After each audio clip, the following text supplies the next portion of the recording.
কটলিনে এখন আমরা দেখব ফিল্টার এবং ম্যাপের তুলনামূলক ব্যবহার। প্রথমেই হচ্ছে যে আমরা একটা অ্যারে নিয়ে নিই, val a equal to array of. তো আমরা জানি যে অ্যারে নিতে হয় 1 2, আমরা কিছু ডেটা নিয়ে নিচ্ছি 4 5 6। তো আমরা এখন এটার মধ্যে ফিল্টার ব্যবহার করব, val f equal to A dot, যেহেতু এর মধ্যে সবগুলো ডাটা আছে তো এর পরে হচ্ছে যে এই দেখেন ফিল্টার যে ফাংশনটা আছে সেটা আমরা কল দিলাম। কল দেওয়ার পরে এখানে দেখেন প্রিডিকেট চাইতেছি, প্রিডিকেট মানে হচ্ছে যেটার আউটপুট হচ্ছে মানে রিটার্ন টাইপ হচ্ছে বুলিয়ান, তাই না? তো আমরা এমন একটা কিছু লিখবো যার আউটপুট হচ্ছে বা রিটার্ন টাইপ হচ্ছে বুলিয়ান। তো আমরা এটা এরকম কি লজিক এখানে ব্যবহার করতে পারি, যেমন মনে করেন আমি চাচ্ছি যে 4-এর চেয়ে নিচে যেগুলো আছে বা 4-এর চেয়ে ছোটো যে সংখ্যাগুলো আছে সেগুলো আমার দরকার, বাকিগুলো দরকার নেই।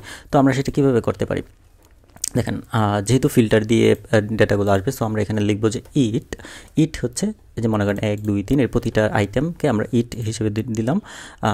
আপনার ইটটাকে যদি চেঞ্জ করতে চান তো আপনি এখানে লিখে নিতে পারেন যে ABC এভাবে দিয়ে নিতে পারেন, হ্যাঁ, তখন আপনি হচ্ছে যে এখানে ABCটাকে ব্যবহার করতে পারবেন, অথবা ডিফল্টভাবে ইট ব্যবহার করা যায় <4। যদি এটা ব্যবহার করেন তাহলে হচ্ছে যে আপনি এখানে println f, এখন দেখবেন হচ্ছে ABC 4, ABC মানে হচ্ছে যে এই যে 1 2 3 এই প্রত্যেকটা আইটেমকে হচ্ছে যে এখানে মানে লুপ ঘুরিয়ে প্রত্যেকটা আইটেম ধরলে যা হয়তো এখানেও কিন্তু তাই হবে। তো অর্থাৎ প্রত্যেকটার সাথে সে তুলনা করে দেখবে যে আচ্ছা এইটা কি 4-এর চেয়ে ছোটো কিনা, যদি ছোটো হয় তাহলে সে এখানে পাঠিয়ে দিবে, ঠিক আছে? তো এরকম করে প্রত্যেকটা আইটেম দেখবে এবং যখনই 4 বা তার চেয়ে বড় হবে সেক্ষেত্রে সেটার এখানে আসবে না, এফের মধ্যে আসবে না। তো এখন আমরা প্রিন্ট করে দেখি, তো আমরা দেখতে পাচ্ছি 1 2 3 অর্থাৎ 4 এবং তার চেয়ে বড় যেগুলো আছে সেগুলো কিন্তু আসে নাই, কারণ 4-এর চেয়ে ছোটোগুলো আমরা নিয়েছি। তো এটা কখনো এইভাবে সাধারণত লিখে না, তো আমরা সাধারণত যেভাবে লিখি ইট দিয়ে লিখি এবং এখানে ইটটা সরাসরি না লিখলেও চলে, ঠিক আছে? তো এভাবে হচ্ছে যে আমরা ছোটো করে আমরা এভাবে লিখি। এটা হচ্ছে যে একই জিনিস, আপনি যদি ইটের নামটা চেঞ্জ করে দিতে চান সেক্ষেত্রে আপনি সেটাও করতে পারেন। আচ্ছা, এখন আসেন যে কীভাবে ম্যাপ ব্যবহার করা যায়।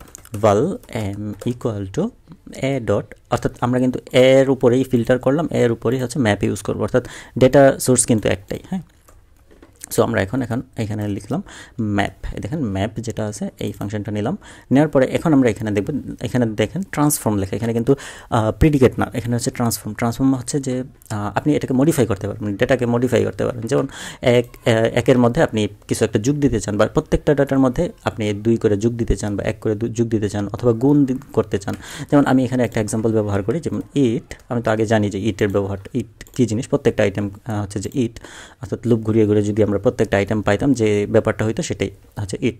হ্যাঁ, ইট বলতে সবগুলো ডাটা একসাথে বোঝায় না, মনে করেন আপনার প্রত্যেকটা আইটেম এখানে একবার করে আসলো এবং এইটার সাথে মনে করেন আপনি 2 করে গুণ দিলেন, তাহলে যেটা হয়তো সেই ব্যাপারটাই হচ্ছে যে এখন হবে। এবং আমরা এখানে যদি আমরা প্রিন্ট করি প্রিন্ট এম, ঠিক আছে, হ্যাঁ হয়ে গেল। এখন আমরা এটাকে রান করব, রান করে দেখব যে এটার আউটপুটটা কী পাওয়া যায়। তো যেহেতু এখানে প্রত্যেকটা আইটেমের সাথে 2 দিয়ে গুণ করবে, অর্থাৎ 1 আর 2 গুণ দিলে হচ্ছে যে এই যে দেখেন 2 চলে আসছে আউটপুট, 2 আর 2 গুণ দিলে 4, এরকম করে প্রত্যেকটা এই যে 6-এর সাথে 2 দিয়ে গুণ দিলে 12 চলে আসছে। অর্থাৎ আপনি ডেটাকে মডিফাই করতে পারতেছেন, যে ডেটাকে মডিফাই করার জন্য আপনি ম্যাপটাকে ব্যবহার করতে পারেন। আর হচ্ছে যে কোনো ডাটা বাদ দিতে চাইলে বা ফিল্টার করতে চাইলে সেক্ষেত্রে আপনি ফিল্টার ব্যবহার করতে পারেন। ধন্যবাদ।